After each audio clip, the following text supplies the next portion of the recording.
Hello viewers, welcome to Shameera Sherief vlog. எல்லோரும் எப்படி இருக்கீங்க? இன்றைக்கி மிளகாய் இட்லி பொடி எப்படி பண்ணுறது தான் பார்க்க போகிறோம். ஃபர்ஸ்ட் வெள்ளை உளுந்து எடுத்துக்கோங்க. அப்புறம் கடலப்பருப்பு, 10லேருந்து 15 காஞ்ச மிளகாய், கொஞ்சம் பெருங்காயம். வெள்ளை உளுந்து ஒரு கப் அளவுக்கு அளந்து எடுத்துக்கோங்க.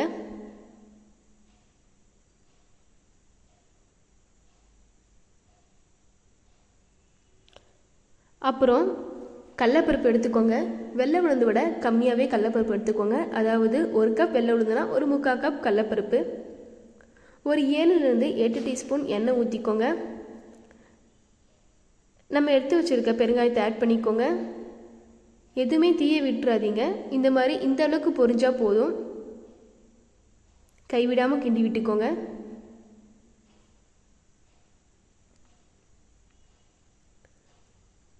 இது பொரிஞ்ச பிறகு மிளகாய் ஆட் பண்ணிக்கோங்க. மிளகாய் கொஞ்சம் கூட கலர் மாறக்கூடாது.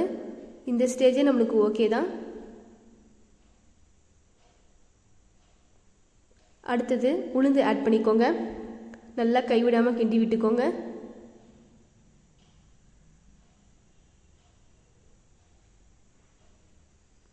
லோ ஃப்ளேம்லேயே வச்சுக்கோங்க.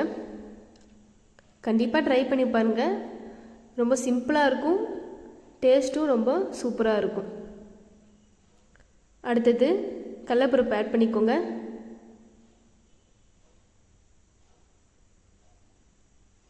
கண்டிப்பாக ட்ரை பண்ணி பார்த்துட்டு கமெண்ட் பண்ணுங்கள். நம்ம ஏற்கனவே வறுத்து வச்சுருக்க மிளகாயும் பெருங்காயத்தையும் ஆட் பண்ணிக்கோங்க. ஆட் பண்ணி இந்த மாதிரி நல்லா கிண்டி விட்டுக்கோங்க. அடுத்தது இதுமாதிரி வடிகட்டி எடுத்து நம்ம வறுத்து வச்சுருக்க எல்லாமே இதில் ஆட் பண்ணிக்கலாம். நல்லா வடிகட்டும். ஒரு தட்டில் டிஷ்யூ பேப்பர் போட்டு வச்சுக்கோங்க. நம்ம இது வடிகட்டினதை அதில் கொட்டி வச்சிடலாம். அப்போனா தான் நல்லா எண்ணெய்னா இழுக்கும்.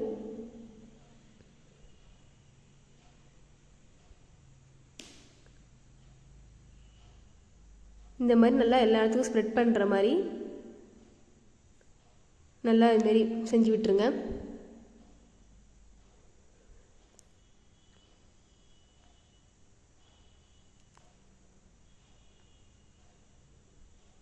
நல்லா எண்ணெய் இழுக்கணும், அப்போ தான் நல்லாயிருக்கும். அப்புறம் கொஞ்சம் உப்பு உங்களுக்கு தேவைக்கு ஏற்ற மாதிரி தான்.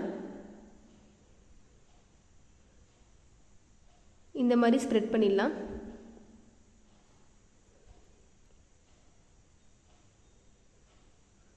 கொஞ்ச நேரம் இந்த டிஷ்யூ பேப்பரில் இருக்கட்டும், அப்போனா தான் எண்ணெய்லாம் நல்லா இழுக்கும்.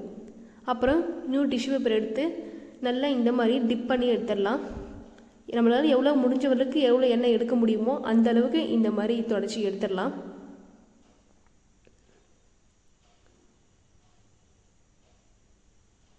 பாருங்கள், இதிலே முக்கால்வாசி எண்ணெய் வந்துருச்சு.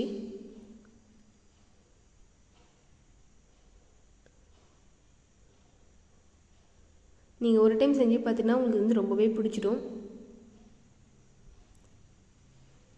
பாருங்கள், ஓரளவுக்கு எண்ணெய் எல்லாமே எடுத்துட்டோம். இப்போது இது எல்லாமே அரைச்சிடலாம். ரொம்ப நைஸாக அரைக்க வேணாம், ஓரளவுக்கு கொஞ்சம் குறன்னு இருக்கிற மாதிரி அரைச்சிக்கோங்க. அப்போனா தான் சாப்பிட ரொம்ப டேஸ்ட்டாக இருக்கும். நைஸாக அரைச்சிட்டா அந்த அளவுக்கு இருக்காது. அதனால் கொஞ்சம் குறன்னே அரைச்சிக்கோங்க. பாருங்கள் எப்படி இருக்குன்னு. இந்த ஸ்டேஜில் இருந்தால் போதும்.